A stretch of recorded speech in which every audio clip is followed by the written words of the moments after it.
The profound philosophies of the Buddha. Would you rather be intelligent or wise? In life, would you rather be a person of intelligence or a person of wisdom? An intelligent person knows how to seize opportunities and when to take action. A wise person knows when to let go.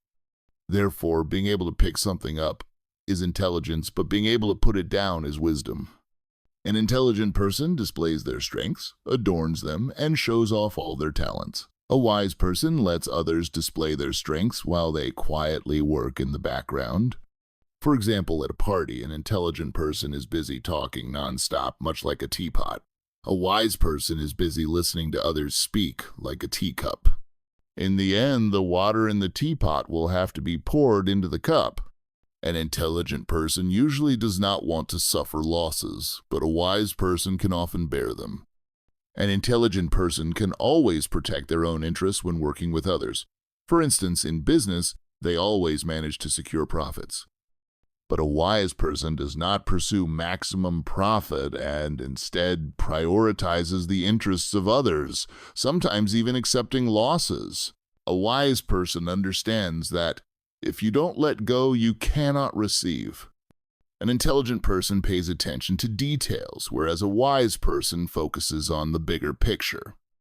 Intelligent people often experience more anxiety, sleeplessness, and may have shorter lifespans because they are more sensitive than the average person. Wise people can distance themselves from worries, reaching a state where they are neither overjoyed by gain nor saddened by loss. Hence, they eat well, sleep soundly, and live long. An intelligent person aspires to change others to match their own desires. A wise person tends to go with the natural flow. Therefore, intelligent people often experience tense relationships, while wise people typically enjoy more harmonious connections. Intelligence is mostly inborn, inherited through genetics. Wisdom, on the other hand, depends largely on cultivation and practice. Intelligence may grant you vast knowledge, but wisdom gives you culture. Thus, the more knowledge a person has, the more intelligent they become. The more culture a person has, the wiser they become.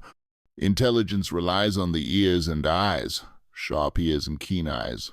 Whereas wisdom depends on the heart, wisdom arises from within. Intelligence can bring wealth and power. Wisdom can bring inner joy. Therefore, if you seek fortune, intelligence alone is sufficient. But if you wish to be free from troubles, you need wisdom. So, are you an intelligent person or a wise person? Understanding others is called intelligence. Understanding yourself is wisdom. To overcome worldly delights, to conceal your inner storms, and to maintain internal peace is the highest form of happiness. A truly wise person does not live according to worldly gossip, nor fears the judgmental stares of others. As long as you understand your own heart and observe both your virtues and shortcomings, then gradually correct them, you are on a path of self-cultivation. The greatest wandering in life is having no spiritual anchor, not knowing where you should head. Whether you realize it or not, whether you admit it or not, if your heart harbors only goodness, nothing can truly trouble you. Sometimes in life, there are things that don't go your way, people that anger you, or situations that provoke resentment. Remind yourself to endure patiently, let them pass like the wind at your ear. Insults, sly remarks, or harsh words are nothing but passing gusts of wind. But also pity those who swear and curse, for each foul word they utter only adds more weight to their karmic burden. Remind yourself not to hold grudges or harbor anger with vows of revenge. A dismal expression, a sleepless stare, sinking into sorrow only weighs down the body and mind. Living in this world, this furnace of tolerance can help cultivate a compassionate heart. Patience means enduring and tolerating. Patience nurtures good fortune. Everyone will face unpleasant and unsatisfactory situations in life. At such times, one must have patience. Throughout history, those who achieved great deeds possessed great character, and such character always involved great patience. Patience is not evasion or running away. It is a form of accumulating energy. A patient person rarely makes mistakes from acting on impulse. The ancients said, "Take one step back and the sea and sky broaden." Sometimes stepping back is actually stepping forward. If you step back, give ground, you gain more friends. A person who understands tolerance will necessarily have a generous heart. Such people do not nitpick over small gains or losses, nor do they become overjoyed at trivial benefits. Those who constantly calculate and fuss over details often live very tiring lives. Every day we face countless disappointments, betrayals, and events beyond our control. We can't always prevent unpleasant occurrences, so we should learn to live with them and eventually accept them. Cultivate more patience, tolerance, and forbearance. Strive to view yourself and others with a friendlier, gentler eye. Don't worry too much about failures. Leave the past behind so you can fully focus on the present moment. There is no need to dredge up unhappy memories and bury yourself in them. Practice a bit of meditation every day. Just a few minutes can change your life. Inner peace leads to external tranquility and serenity. In life, we cannot avoid being judged or mocked for our flaws. Rather than taking such criticism to heart, we can learn to laugh at our own imperfections, showing our confidence in our perfectly imperfect selves. Recognizing our own shortcomings is the easiest path to self-improvement. Differences in opinion between you and others are completely normal. You don't need to change just because your viewpoint doesn't align with everyone else's, as long as you live without harming yourself or others and without betraying your conscience. Some people are more favored by life than others. That's not anyone's fault. We are compelled to accept the difficult truth that life is inherently unfair. All you need to do is keep trying every day, moving toward your goal. Even if you never reach the desired destination, at least you'll have gone farther than where you initially stood. You also need to know that you will never get everything you want. In each stage of life, you'll intensely desire one or several things. Even if you acquire the things you want, you will soon crave something else. The key is learning to be content with what you already have to reduce daily stress. We all must decide what we should do and what we should forego. Choose wisely so you don't waste your time on unworthy pursuits. Everything has two sides, so don't immediately believe stories told from only one perspective. Don't let the flashy images on social media deceive you. Investigate thoroughly before placing your trust in anything. People who choose deceitful paths may achieve quick successes, but only those who choose to live virtuously can go the distance. Be a good person no matter how harshly life treats you. The simple reason is that being good allows you to sleep well at night, free from fear that your misdeeds might be exposed. If you expect others to bring you happiness, rest assured you will be disappointed. Love life and love others without expecting anything in return. Only then will you find peace of mind. Often, people's suffering arises from fear of losing something or someone they are deeply attached to. When that loss truly happens, their world may collapse and they lose their purpose in life, falling into misery, unable to accept reality. In truth, no one can lose what they do not possess. What truly belongs to you will always belong to you. What doesn't belong to you, even if you cling with all your might, will eventually leave. When you realize the things you desperately cling to and gradually lessen your desire for them, you become freer and happier. Love wholeheartedly, but do not let your peace and happiness depend excessively on anyone else. Sometimes we think about death and the fragility of life. Like someone who has just escaped a near-death experience, such thoughts can empower us to break free from superficialities. If we only had one day left to live, would we still scramble and compete with the world? Would we remain sluggish, lazy, or careless with ourselves? Would we stay indifferent and heartless toward those around us? Would we still indulge in meaningless pleasures? Would we still harbor resentment and hatred, or commit destructive deeds? Would we say things or do things that hurt others? Or would we only want a peaceful morning under our porch roof, a simple meal with our family, to really look into our children's eyes, to see the hard work etched on our parents' faces, and to say something to make our loved ones happy? When faced with death, even the coldest blood or the most frozen heart can thaw. Confronted with death, all gains and losses, all material ambitions, all deep grudges become insignificant and fade away. When there is no longer time to choose more, we naturally choose what is most precious. We choose thoughts of love and kindness. We choose to live sincerely and considerately. We choose meaningful work. We choose sweet words to speak. We choose a gentle gaze to see the world. We choose warm hands to hold someone else's. We choose softer footsteps so we don't wound the places we traverse. And we choose calm, steady breaths so we can listen deeply to life. We know all this, yet we still fail to master ourselves, letting negativity and worldly pursuits sweep us away. In those moments, may we remember this: the way to love everything in this harsh world is to think that eventually everything will be gone. Indeed, everything will be gone. Each morning upon awakening, live as if today is your last day on earth. This thought will urge you to see the world with loving eyes, to live with gratitude, and to exert your best efforts, because you never know if you'll have another chance to say, "Thank you, I'm sorry," or to do what you've always wanted to do. If tomorrow you still see the sunlight, remember to offer your heartfelt thanks to life. A human lifespan cannot fully describe the immense length of the cyclical path of birth and death. It could take tens of thousands of lifetimes of wandering, or it could be only a fleeting moment of sudden enlightenment. Human ideals are often shaped within adversity and suffering. Only those who go through harrowing times can deeply understand universal compassion.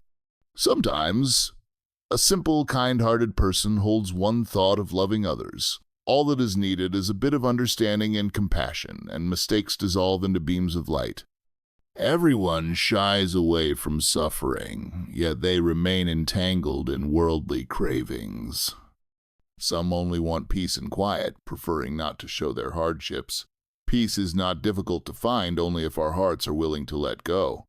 Letting go of strife, letting go of desires, letting go of attachment, letting go of contrivance, returning to a state of non-involvement. There's no need to cry out to the sky or seek a benefactor to rescue us. When faced with hardship, stepping right into suffering can let us experience what it feels like to be torn apart, just as we have, out of ignorance, caused suffering for countless beings over the years, whether knowingly or not. No two experiences of suffering are the same. Each segment of life's journey contains lessons to be learned, meant to gradually deepen our wisdom over time. There are as many human beings in this world as there are stories of worldly upheaval. Immersing oneself in the ocean of human suffering marks the beginning of each individual's journey of discovery, aiming to find one's own original, unspoiled nature. A person's life is like a mathematical function, fluctuating up and down according to hidden variables, whether shallow or profound. It will ultimately return to the original emptiness of its true nature. Suffering is not what we should truly fear. What matters is what we learn from our hardships and how we stand back up, stitching our hearts back together. Do not be afraid. Do not be confused. Hold your pure heart as you walk into the world with a silent mind and compassionate eyes. With every step you take, there are benevolent spirits guiding you. Those who share your aspirations will answer your call. Among human realms, you are never alone. Eventually, all hardship passes and peace returns. There are times when, faced with impermanence's destructive force, people nearly collapse. But if they understand the philosophy of giving, they'll realize that they have long benefited from life's gifts, and now life is simply reclaiming a small portion to share with others. This is natural. There is nothing bitter about it. On the other hand, some people disregard the suffering of others to benefit themselves or to amuse themselves. Thus, one person's gain or pleasure often implies another person's loss or sadness. But there is no need to focus too much on the darker side of society, as that is simply how the world functions. If you can truly let go, you will find peace of mind. All suffering and joy ultimately arise from the heart, and also vanish in the heart. The quality of our hearts determines our experience of life. One of humanity's spiritual agonies is demanding absolute perfection from how others treat us. When you accept that people's behavior toward you is only relatively good or bad, happiness will be within reach, and you can enjoy it in the present moment. Accepting relativity broadens our tolerance and faith in others and in life, helping us reduce dissatisfaction and disappointment. In truth, the foundation of life is the interconnection between individuals, between objects, between this world and that world, between this life and the next. No one can live without others, and nothing ends without transforming into a new form. Because life is interconnected, life is also relative. Hence, no one can live entirely independent, and no one is absolutely perfect. If you can set aside your prejudices and look carefully at the people you dislike the most, you may discover something lovable about them. Thus, what you deem unlikable in them is only relatively unlikable. And if you observe those you adore and respect with the same objectivity, you'll see they also have flaws and imperfections. So what's lovable about them is only relatively lovable. Realizing that nothing is perfectly absolute in life means we won't hate those we deem unlikable so intensely. Realizing that nothing is perfectly absolute also helps us break free from blind passion, that irrational adoration which says, "If I love it, even its flaws seem perfect." In short, by viewing people and situations objectively and as they truly are, we find more ease whether they appear lovable or not. Throughout time, people have unknowingly imprisoned themselves within the walls of love and hate, demanding an absolute standard for all they encounter. We are not omnipotent, yet we want everything around us to be perfect, and that is why we suffer. Once you realize this, who can truly help you be happier, think more positively, and act more objectively? Only one person can: yourself. If you keep in mind never blame others too easily, you will find it easier to be at peace in all your relationships. Happiness begins to bloom when you shift your perspective from within. Happiness comes only when you truly open your heart. A sincere spiritual cultivator should not fear difficulties, because hardship is exactly what refines and elevates the mind, helping wisdom grow. True cultivation happens in everyday life. If you use a magnanimous heart to embrace everything and everyone, you will have no dilemmas you cannot resolve. You will see everyone as good and all circumstances as beneficial. This is not mere theory, reality has proven it true. Remember, be strict with yourself and generous with others. That means if you make a mistake, be strict in self-reflection. If others make mistakes, do not be too harsh in blaming them. The same principle applies to daily interactions. Be good to your superiors, colleagues, subordinates, and to everyone in general. If you can do that, any hatred or resentment between you and others will naturally dissolve as your heart expands. We often say that the laws of the universe are unchanging. Many people forget stillness and instead exhaust themselves without ever pondering the source of human existence. We come from stillness, from the emptiness of nothingness. Why do we feel sleepy after a day of busy activities? Because we need stillness. Our minds cannot function without rest.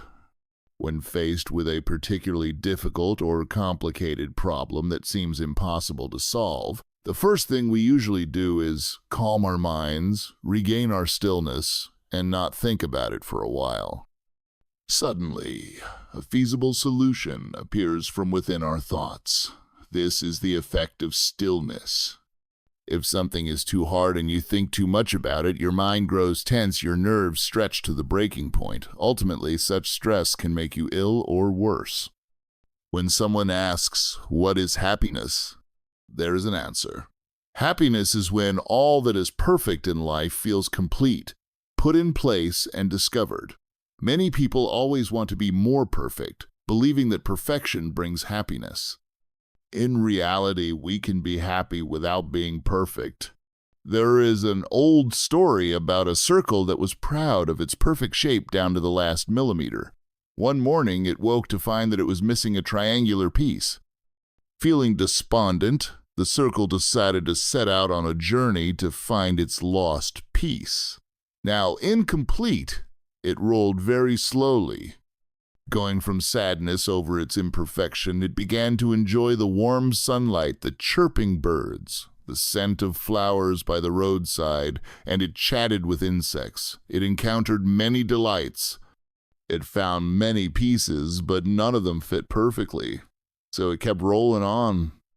After a long time, one day the circle finally found a piece that fit just right. It was overjoyed. It was perfect once again, just like before. But as it rolled along, it noticed it was now rolling very fast. So fast that the roadside flowers blurred by, and the conversation of the insects was lost in an instant. The circle realized the world around it had changed. Rolling too quickly, it decided to set the perfect piece down on the roadside and continue slowly on its way, once again incomplete. The lesson from this circle is simple. We do not need to be perfect in order to feel happy. If all you seek is money, then all you'll end up with is money, nothing more. True happiness is a purely subjective feeling found in being content with life, in your own self-regard, in the peace of your heart, and it is not necessarily related to material possessions or wealth. Human suffering often arises from greed, anger, and ignorance. Therefore, to live happily, we should let go of some of our desires and accept imperfection as a natural part of being human. Letting go is a sign of wisdom. Only by letting go can one be happy. A wide road is less important than a spacious mind. If your mind grows by an inch, the path ahead widens by a foot. A big house is not as good as a big heart. Good fortune is not as valuable as a good heart. Among humanity, there is often a tiny difference that determines whether one fails or succeeds, suffers or finds joy. That difference lies in the heart's capacity and one's attitude toward life. People can be divided into two types. Some are like a well at the crossroads, providing water for everyone. Others are like a well deep in the forest, scarcely used by anyone. How fortunate you are if others depend on you. That means you have value, and others look to you for help. Therefore, do not fear being taken advantage of. Fear only that your heart is too narrow for anyone to seek your help. Our hearts are like a road. The more scheming and calculating we are, the narrower it becomes. A wide road is less important than a spacious heart. If your heart expands by an inch, your road broadens by a foot. A big house is not as good as a big heart. A fortunate destiny is not as good as a kind heart. A person who does good is like the moon, and a person who does evil is also like the moon. Why is that? Because a good person is like a moon from the first day of the lunar month to the 15th, growing brighter. An evil person is like the moon from the 15th day to the 30th, fading into darkness. Anyone who has a human body has a certain store of blessings, like a moon that's already shining. If we fail to nurture these blessings and instead create harmful deeds, we become like the moon, waning from the 15th day to the 30th. Disappearing into the night. That would be such a pity, wouldn't it? But if we appreciate and cultivate the radiant moon within us, our inherent goodness, then our blessings will increase, just as the moon from the first day to the 15th grows brighter. Wouldn't that be wonderful? In this life, honesty and kindness are crucial for each of us. Kindness is the bright moon in every human heart. The moon of kindness can illuminate our mental sky, touching and transforming all those who walk under its light. A kind thought is a seed. A kind heart is a blossoming flower. A kind deed is a sweet fruit. Everyone is born carrying a seed of kindness. If it is nurtured every day, it can grow into a large, thriving tree. Some people lose their seed, gradually becoming cold and detached. Others tarnish it, growing cruel and heartless. No one can live without kindness, and no one is immune to the power of human kindness. Even hearts as cold as steel or frozen as ice can eventually be warmed by a little kindness. The highest expression of kindness is not worrying about results or any reward for your good deeds. The more selfless you become, the more peace blossoms within. The more selfish you are, the more burdensome your heart grows, dragging you into anxiety and suffering. Good fortune or disaster both stem from the human heart, then manifest outwardly in words and deeds. Extremely compassionate, generous, and thoughtful people usually attract good fortune. Excessively harsh, stingy, and uncaring people often dwell near calamity.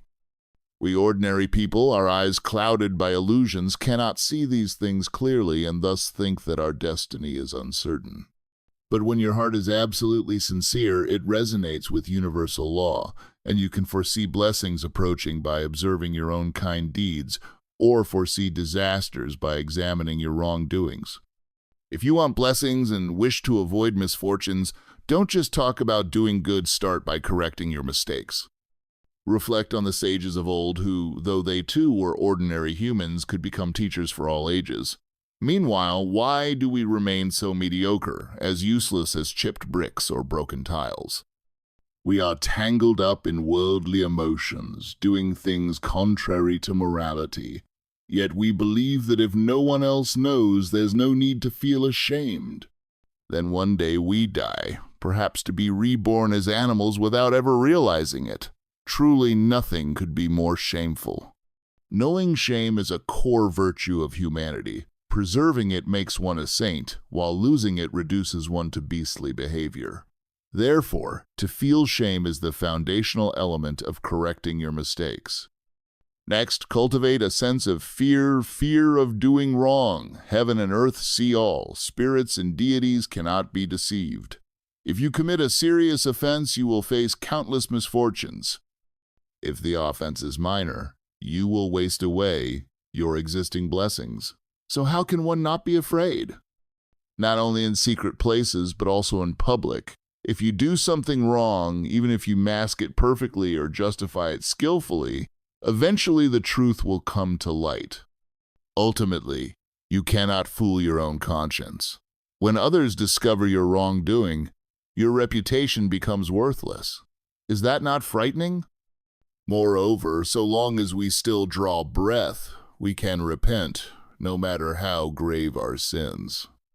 In ancient times, there were those who had done terrible deeds throughout their lives, yet, upon the brink of death, awakened, regretted their actions, gave rise to a single virtuous thought, and thus received a positive outcome. Hence it is said, one strong moment of genuine goodness can overcome 100 years of accumulated wrongdoing. Just as a deep cave might remain dark for 1,000 years, but the moment a light is lit, the darkness vanishes. Therefore, regardless of whether our wrongdoing is old or new, the most precious thing is that we recognize it and correct it.